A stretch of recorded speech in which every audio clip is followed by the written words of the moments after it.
Minha mãe é pernambucana e ela me conta umas histórias bem interessantes lá do Nordeste, tá? Envolvendo umas coisas meio sobrenaturais, esquisitas, assim, sabe? E que fazem parte do folclore brasileiro, tá? Por quê? Porque normalmente nas histórias dela tem uma criatura bem conhecida envolvida, que é a caipora. Pois é, acho que você conhece, né? Lembra do Castelo rá tim Ah, peguei na nostalgia, não foi?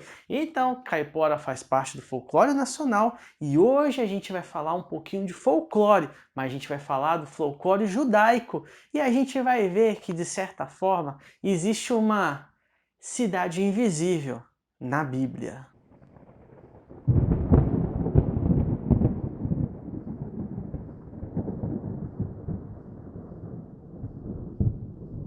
Olá, misterioso! Olá, misteriosa! Que privilégio enorme ter você aqui comigo! Olha só, você já é inscrito? Já tomou seu mando de misterioso, de misteriosa? Ainda não? Então o que você tá demorando, meu? Não perde tempo não, vai, se inscreve aí, tá? Deixa o seu like e a gente vai fazer uma campanha forte pro like, tá? Like, like, like, like. Por quê? Porque se esse vídeo atingir a meta de 50 likes, gente, 50 likes é fácil, tá? Se atingir 50 likes, a gente vai ter uma surpresa, mas no final, só no final que eu vou contar, tá bom? Então você vai ter que também ver o vídeo até o final. Mas ver, porque o vídeo hoje tá bacana, tá bem divertido assim, porque a gente vai falar de algo que tá bem aí hypado, né? Que a gente vai falar um pouquinho sobre folclore, porque eu acredito que você no mínimo ouviu falar de uma tal série aí chamada Cidade Invisível. E o legal dessa série é que ela trabalha aí com o folclore brasileiro. E assim, a gente vê às vezes muito assim sobre criaturas, seres mitológicos, né, de outras lendas, mitologias, às vezes do outro lado do oceano.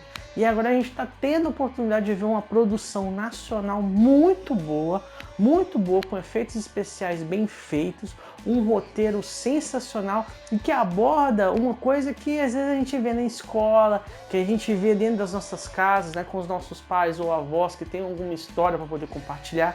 Inclusive, se você quiser conhecer um pouquinho aí sobre algumas criaturas do folclore brasileiro, vai lá no canal da minha esposa, lá no Fantástico Mundo de Thaís, tá bom? Porque lá ela conta sobre alguns personagens e eu sei que aí com o decorrer do tempo que ela ainda vai soltar alguns vídeos aí contando a história de outros personagens do folclore nacional.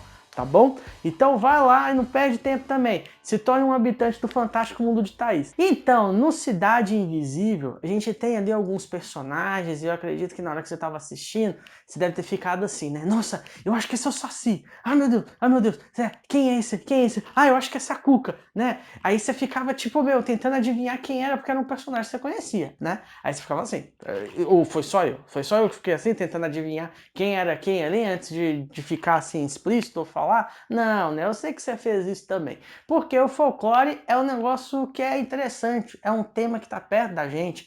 E antes mesmo, né, da atriz Alessandra Negrini oferecer uma moderninha para você, que eu pensei que ela ia fazer isso, viu? Por um minutinho eu achei que ela ia oferecer, né, uma moderninha pra gente. Mas enfim, eu sei que me deixou assim, pensando, cara, folclore, tudo tem folclore, porque o folclore ele faz parte da história, da cultura dos povos, e por isso que é bom a gente conhecer, tá? Pra gente poder respeitar. E eu sei que tem muito cristão que não quer nem tocar no assunto, né?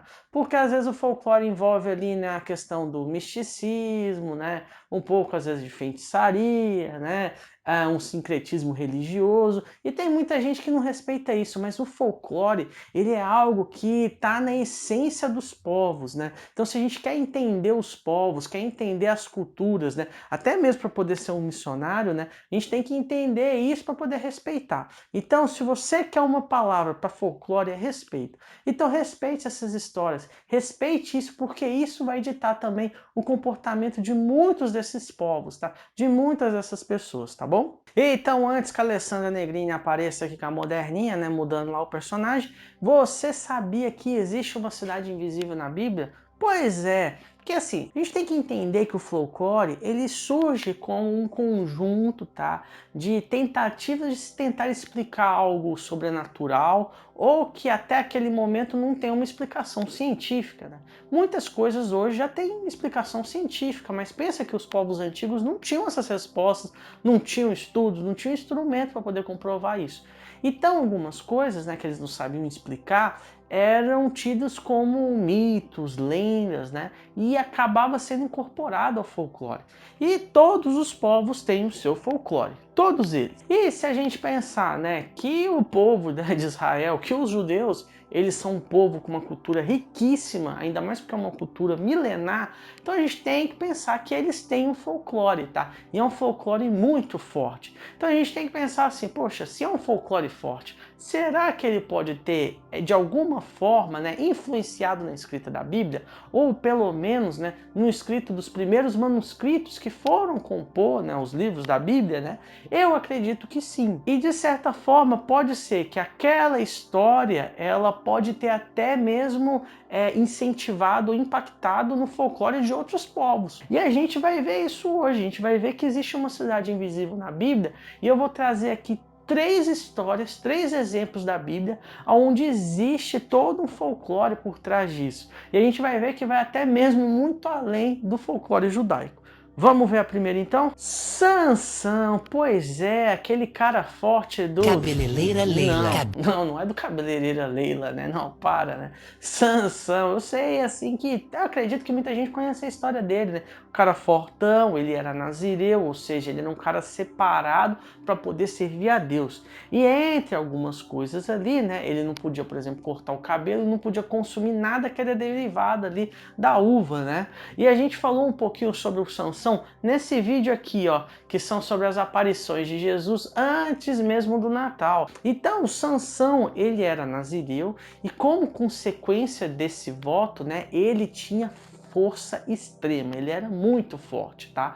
E na Bíblia conta ali sobre 7 grandes feitos de Sansão, porque Sansão, além dele ser muito forte, ele era juiz sobre Israel. Inclusive dá um vídeo só pra gente falar, tá, sobre quem eram essas pessoas, né, e até os principais juízes que julgaram, né, o povo de Israel. E nessa caminhada de Sansão, né, Sansão ele fez esses grandes feitos, igual eu falei, ao todo aí 7 grandes feitos.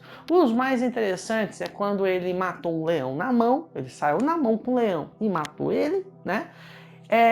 Ele matou milhares de soldados filisteus, que eram o grande povo inimigo ali deles naquela situação, e ele matou, tá, esses soldados, sabe com o quê?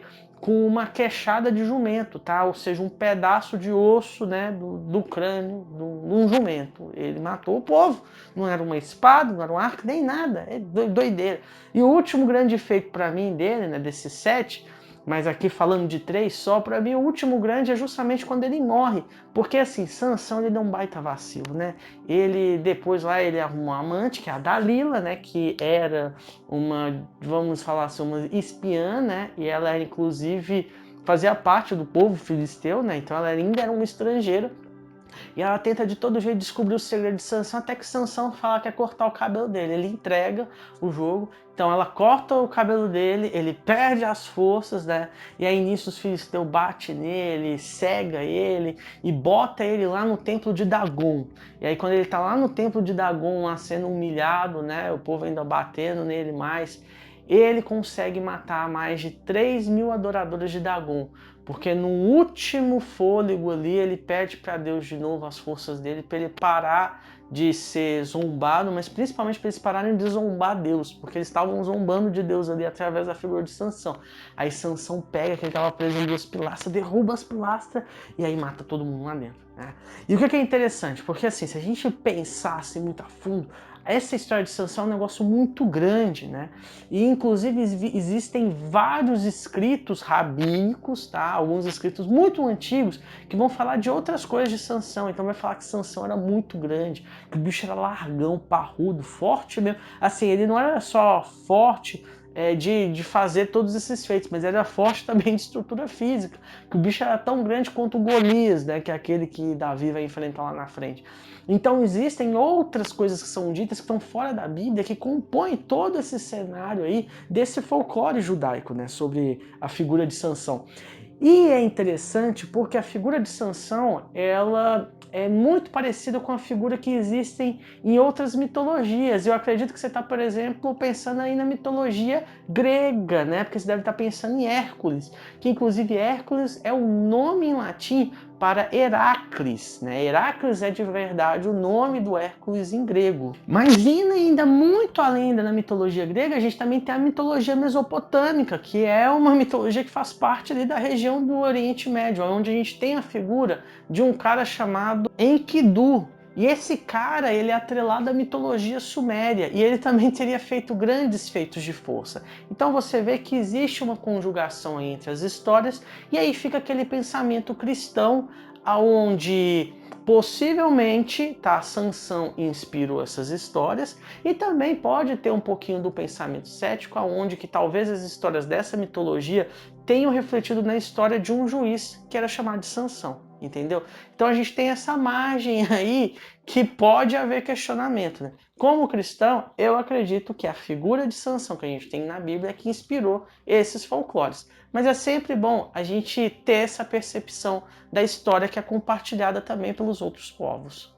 Jonas e a baleia. Ah, não, gente, esse daqui, certeza que em algum momento da sua vida você já ouviu a história, né, do Jonas, né, que o Jonas estava lá, Deus falou para ele, vai lá pregar pro povo de Nínive, né, vai lá ser missionário. Ele falou, não, não quero. Aí ele fugiu pro barco, aí o barco entrou na tempestade, aí o povo falou, meu, tem alguém aqui que deve estar sendo castigado pelos deuses. Quem que é? Ah, esse aqui. Ah, acharam o Jonas, jogaram o Jonas para fora do barco, aí jogaram o Jonas para fora do barco, veio uma baleia, um peixe gigante, pegou e engoliu ele, aí lá dentro da baleia ele pegou, se arrependeu, ficou 3 dias na baleia, a baleia vomitou ele. Ele falou, não, Deus, beleza, agora eu vou lá para Nínive. Alguém já ouviu essa história, né? É um belo resumo. Se você quiser ir mais a fundo nessa história, vai lá ler o livro de Jonas, tá? Na Bíblia, que ele é super curtinho, e aí você vai ter toda essa história com detalhes. Mas o interessante dessa história é que Jonas, quando a gente lê a história, parece ser extremamente fantasioso, é uma coisa muito louca.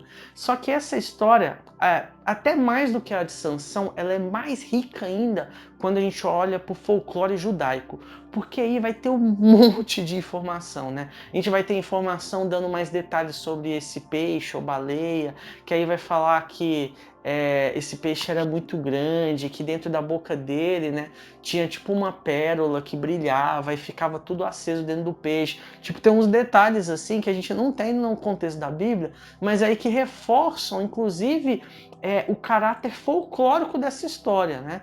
Que eu acredito que essa história aconteceu, mas vai entrando tanto elemento que vai deixando um negócio muito grande. Tem um detalhe interessante, por exemplo, dessa história, que fala que existe até um diálogo de Jonas e com a baleia, e fala, olha, se você não me soltar, a baleia ou o peixe gigante, tá? Um dos dois.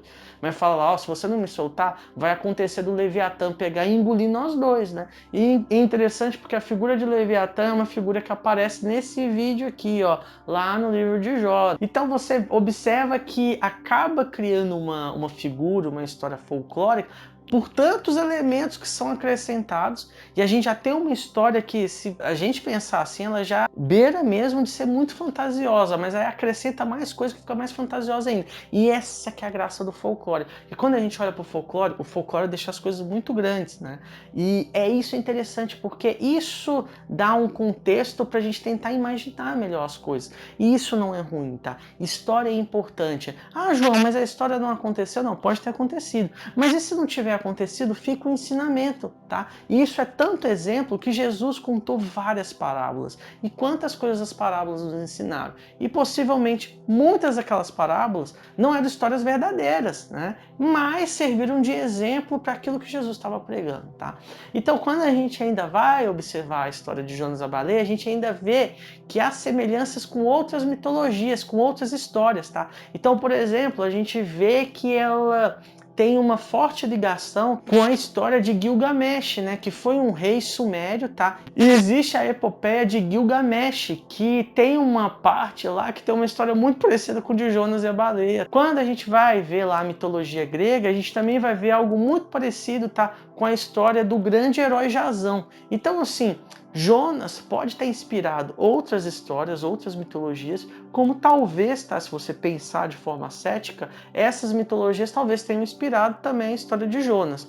Mas fica aí um grande exemplo. Jonas tá na Bíblia, tá essa história lá que é incrível, é muito bacana, tá, lê lá. E tenha uma certeza, existe de fato um folclore judaico muito forte por trás da história de Jonas e a baleia. Jó, rapaz, Jó tem uma história muito louca. Vale a pena ler ele inteiro, tá? Vale a pena ler ele inteiro. Por quê? Jó foi o primeiro livro da Bíblia a ser escrito. Ele foi escrito antes mesmo de Gênesis, tá? E Moisés é tido como o autor de Jó. Então Jó foi escrito muito antes até mesmo da gente ter o livro contando a origem de tudo. E Jó ele é construído de forma que ele tem um começo, meio e fim. E ele é tido como o maior poema dos tempos antigos e modernos, tá? Então vale a pena ler o livro de Jó. Ah, João, mas é porque tá uma história na Bíblia. Não, não. Vai lá. Vai sem preconceito, você vai achar uma história muito interessante. E ali em Jó, a gente vê que Deus está observando lá o servo dele, Jó, e aí chega Satanás ali junto, né? E aí Deus fala, lá, meu servo Jó, mó bom, me serve, não sei o quê. Aí Satanás fala, não, mas pera aí, deixa eu tirar as coisas dele, né? Pra ver, porque ele só te adora, Deus, porque você dá tudo pra ele, né? Ele tem uma família, ele tem bens, propriedades e tal, ele tá bem, né? Tem saúde. Aí Deus fala, não, então tá bom, então pode tirar tudo dele, só não tira a mulher dele que chata, a mulher chata fica na vida dele, oh meu Deus, as mulheres difíceis. E Deus fala, não mexa na vida de Jó a ponto de matá-lo, tá? Pode mexer na saúde, mas matar não. E é isso que acontece, Jó perde os filhos, perde os bens, as propriedades e fica doente, fica leproso, tá? E ali no decorrer da história a gente vê ali um embate de Jó com os amigos dele, que os amigos dele tentam achar culpa em Jó, e Jó falando justamente como que Deus era bom, né? E no final das contas a gente tem um novo encontro de Jó, tá? Com Deus, né? Aonde de fato Jó continua sendo fiel a Deus, e Deus vendo aquilo, né, se apresenta ainda mais próximo de Jó, a ponto de Jó falar, olha Deus, antes eu te conhecia só de ouvir falar, mas hoje os meus olhos podem te ver. E é muito gostosa essa história, é muito bacana, vai lá, lê ela inteira, tá bom? Que eu tenho certeza que você vai ser impactado pela história de Jó. E aí no final das contas Jó tem tudo ali restituído, a família, né, os filhos que ele tinha perdido, a saúde, os bens, as propriedades e tudo em dobro, e inclusive Jó vai viver até os 120 anos. O que é interessante dessa história?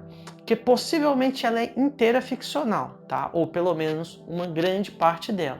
Jó, ele é muito parecido, tá? Ou pelo menos a história, ela é muito parecida com o que a gente também vê em outros folclores, tá? De outras culturas. E assim, Jó, ele vai ser uma figura muito forte, por exemplo, no Islã, aonde ele é um dos 25 profetas que tem o nome dele, tá? Registrado, nominado ali no Alcorão, e ele também é uma figura bem presente no folclore do Oriente Médio, tá? Então, por exemplo, na Turquia e no Líbano, tá? Existem templos onde eles falam que tá o túmulo de Jó. Então, peraí, mas túmulo dele em 2 lugares? Impossível. Mas para vocês terem ideia, né, de como que Jó existe realmente um folclore, uma história muito grande por trás dele. Lá no folclore palestino, né, ali na região da faixa de Gaza, tem uma cidade ali que chama Ascalão. E nessa cidade, tá, antigamente eles faziam até algumas festas por causa de algumas fontes, tá, com água natural que tinha lá.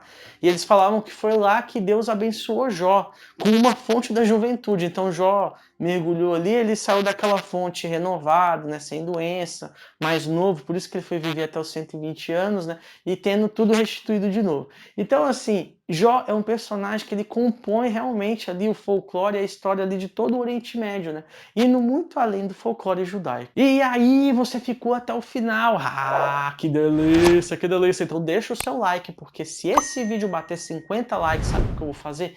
Eu vou fazer um vídeo para contar sobre a maior polêmica que existe no folclore judaico.